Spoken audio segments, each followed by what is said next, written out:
Ayan guys, maghiwa ang tag salmon. Pretohin natin. Mahal ang salmon eh. Isang ganito, 5 pound. Ilan na yung 5 pound in pesos? Is, ano na yun? Ganito lang, 5 pound. 5 pound, ayan oh. Yung maliit na hiwa. Sa piso, ano na yan? Magkano na si 5 pound times 76 pesos. So, 76. 1, 2, 3, 4, 5. Parang 400 pesos na to. Diyos ko Lord.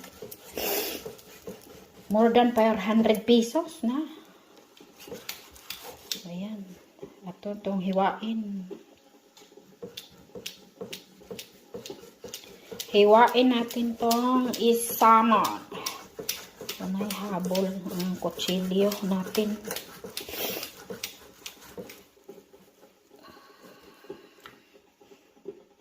Tagduha may kahiwa.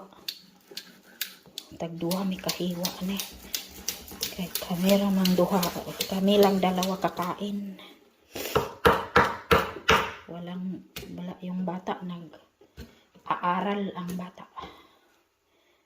Ayan guys. Ayan ang salmon. Mahal yung salmon eh. Putangan natin na patisan natin. Ayan o. Patisan. Saan na yung patis natin?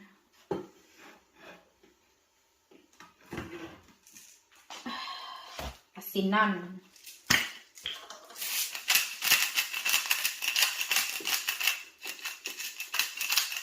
Dito botak asin. Soy sauce. Ay, hala. Ano ba yun? Lagyan na ito paminta. Pamintahan ba? Para sumarap.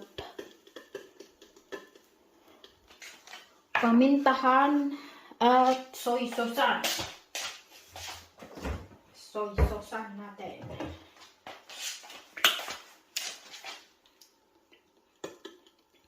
Masarap pag may soy sauce. Soy sauce. Huwag lang damihan eh. Kaya magparat ng puna. Ayan guys.